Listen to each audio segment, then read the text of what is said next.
Boni Logino, Senior Honorable Executive Member, PWD TDADC, Sri Ronald Deborma, Bin Logino, Mission Director, Tishobda, Sri Rajiv Deborma,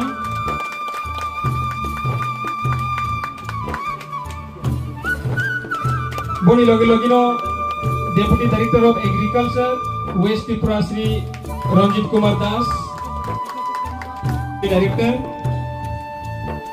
গাছের জল দিয়ে এখন শুরু করব মাননীয় স্যারদেরকে এখন এই সময়টা প্রোগ্রাম ক্লাইমেনে অবহাইকে না হামই থানানি অঞ্চল হলেই কাইসা মুইতো ফাইলাই অজরা ওসিনি বড় মিনিস্টার দে বিসিটি খমুই লই তাইসিনি তাই অবহাইকে না অজরাবো আজকে mega organic mango and jackfruit plantation programme Tripura organic মিশনের উদ্যোগে উপস্থিত আছেন মঞ্চে আমাদের রাজ্যের জনপ্রিয় কৃষিমন্ত্রী শ্রী রতনলাল নাথ মহোদয়, উপস্থিত আছেন টিটিএডিসির ইএম পিডব্লিউডি শ্রী রুনেল দেববর্মা মহোদয়, উপস্থিত আছেন এই এলাকার ভাই বোনেরা, আমার কলিগরা এবং মিডিয়া বন্ধুরা।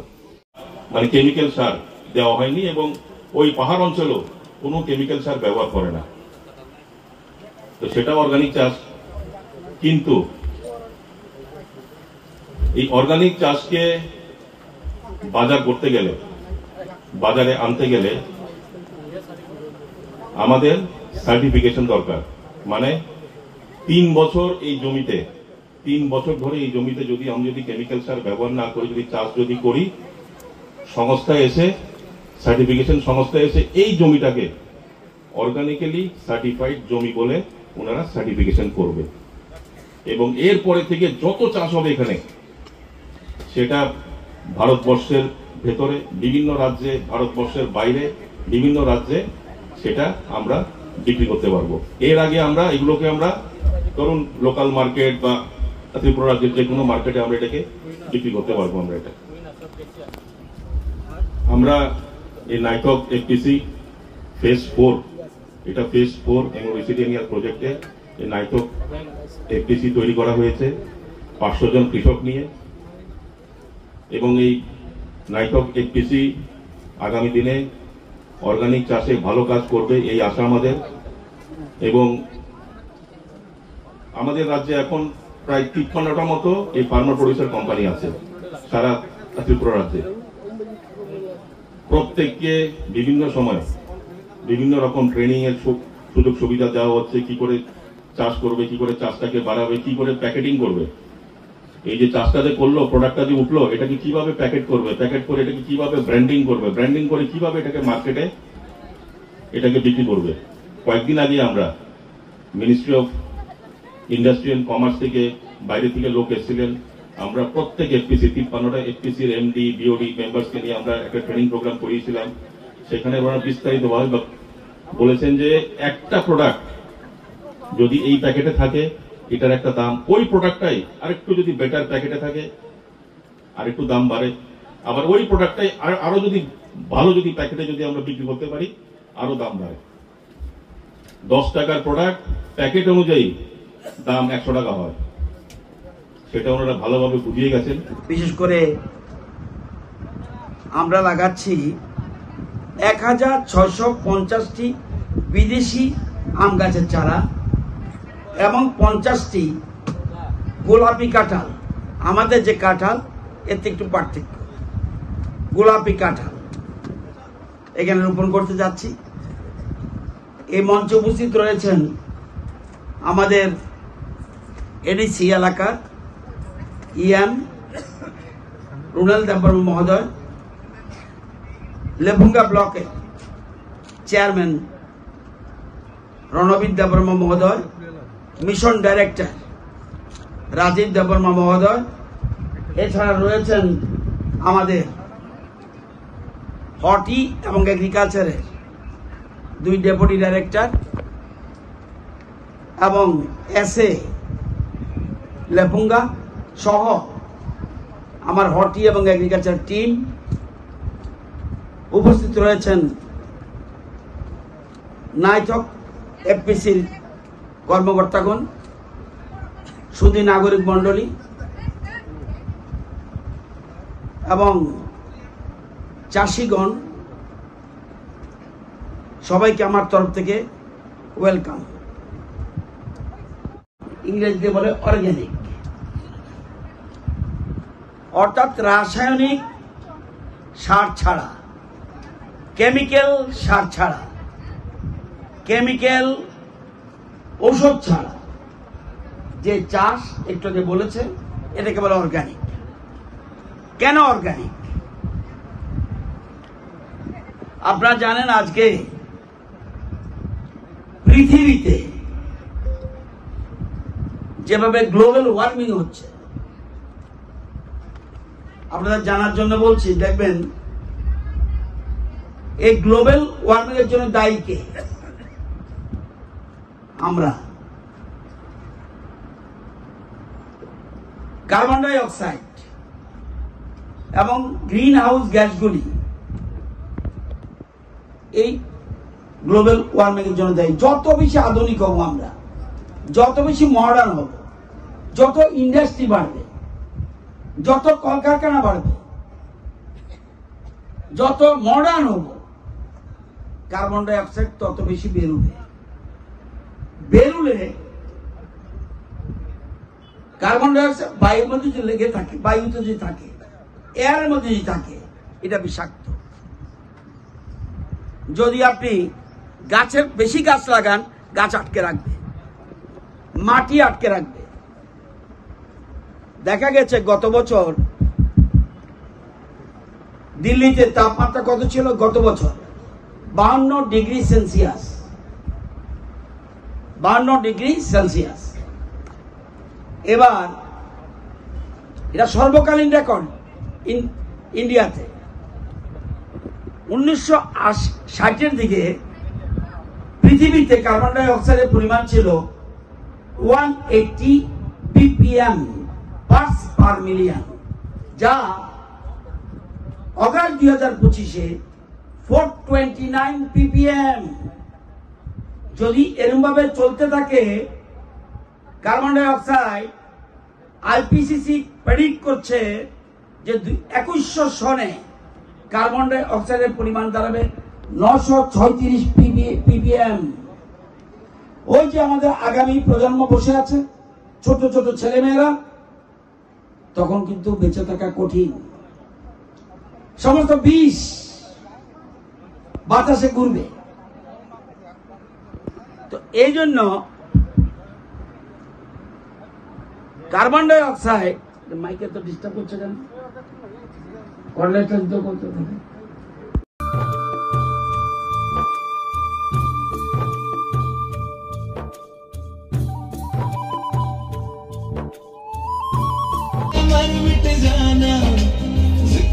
शामिल मेरा नाम हो, वो देश मेरे तेरी शान पे सदके, कोई धन है क्या तेरी धूल से बढ़ के, तेरी धूप से रोशन, तेरी हवा पे जिंदा, तू बाग है मेरा, मैं तेरा परिंदा। सरसब्जी का परचम लहरा दो, लहरा दो, लहरा दो, सरकशी का परचम लहरा दो, गर्दिश में फिर अपनी सरजमी।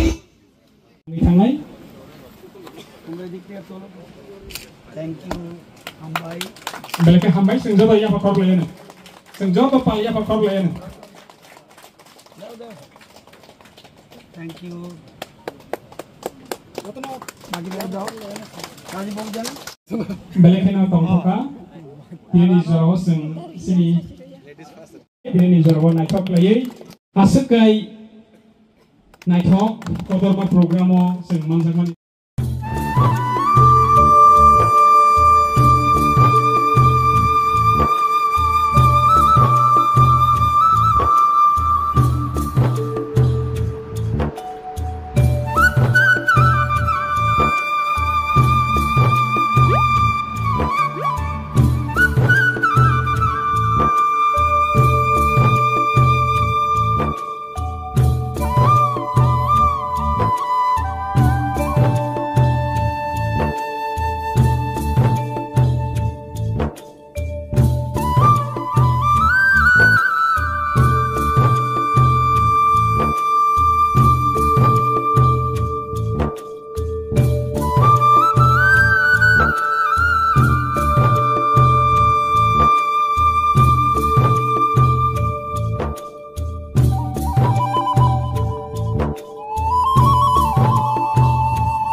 যার জন্য 7,500 দিচ্ছি এবং তারা এবং প্রক্রিয়াকরণ সেন্টার প্রসেসিং সেন্টার করবে ওরা, তারা এখানে গাড়ি দিয়ে ক্যারি করবে, ওই জন্য গাড়ির সাবসিডি দিয়েছি, বলেরো গাড়ি দিয়েছি 7.5 লাখ টাকা।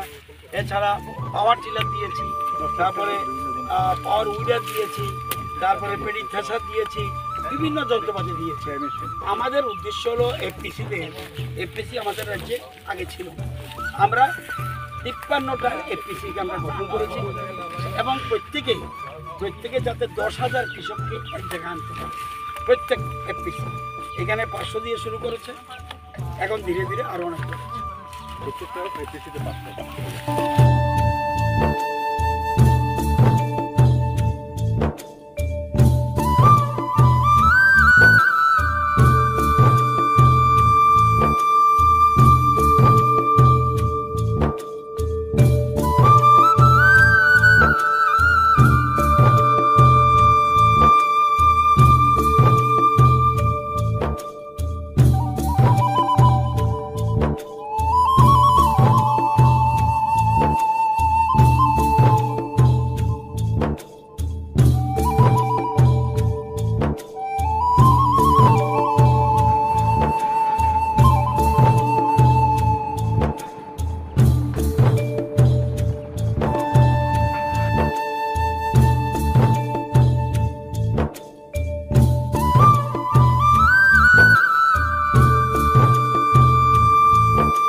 অবিচরণ ভিলেজের অন্তর্গত এই এলাকাতে আমরা মেগা জৈব বৃক্ষরোপণ কর্মসূচি অর্গানিক চাষের জন্য আজকে এখানে আমরা একটা কর্মসূচি নিয়েছি। প্রায় 1200-র উপরে আম গাছ, বিভিন্ন ধরনের আম গাছ এবং পিঙ্ক কালার পিঙ্ক জ্যাকফ্রুট এটা আমরা চারা লাগিয়েছি এবং আমাদের ত্রিপুরা অর্গানিক মিশনের পক্ষ থেকে নাইথক এফপিসির সহযোগিতায় আমরা এই কাজটা এই এলাকায় করেছি। উদ্দেশ্য হলো মানুষকে আত্মনির্ভর বানানো, সবাই যেন কিছু রোজগার করে খেতে পারে। সরকার এই জন্য তাদের পাশে দাঁড়িয়েছে। আর অর্গানিকের মূল উদ্দেশ্য হলো পরিবেশ দূষণ অনেকটা কমে, রাসায়নিক সার ছাড়া, রাসায়নিক ওষুধ ছাড়া শুধু জৈব অর্গানিক পদ্ধতিতে চাষটা করছে, এই জন্য সার্টিফিকেট দেয়। আমরা তাদেরকে চাষের জন্য টাকা দিই, আমরা সারের জন্য টাকা দিই, জৈব সারের জন্য টাকা দিই, আরো আমরা বিভিন্ন রকম এফপিসি কোম্পানিগুলিকে জিনিস ক্যারি করার জন্য টাকা দিই, সাবসিডি দেই এবং লক্ষ লক্ষ টাকা দিচ্ছি আমরা। উদ্দেশ্য অর্গানিক চাষের দিকে গুরুত্ব দেওয়া। আমাদের সরকার আসার আগে মাত্র ত্রিপুরা রাজ্যে 2000 হেক্টর অর্গানিক কাল্টিভেশন ছিল, আজকে প্রায় 26,000 হেক্টর এবং 26 হেক্টর জায়গাতে 27,000 মতো কৃষক যুক্ত রয়েছে। আমরা ধীরে ধীরে সবাইকে অর্গানিক চাষ, আমরা অন্য চাষও করছি, কিন্তু অর্গানিক চাষের দিকে গুরুত্ব দেওয়ার উদ্দেশ্য হলো আগামী প্রজন্মের জন্য যে গ্লোবাল ওয়ার্মিং, এই জন্য এটাকে বাঁচানোর জন্য আমরা অর্গানিক চাষ এবং ন্যাচারাল ফার্মিং, এগ্রি ফরেস্ট্রি এগুলির দিকে গুরুত্ব দিচ্ছি, যাতে এই যে জায়গাটায় আগে আনারস লাগিয়েছিল, কুইন আপেল লাগিয়েছিল, পাম অয়েল লাগিয়েছে, এখন আবার আম গাছ লাগাচ্ছে, এখন আবার কাঁঠাল গাছ লাগাচ্ছে, অর্থাৎ মাল্টিপারপাস স্কিম, সবটাই অর্গানিক পদ্ধতিতে।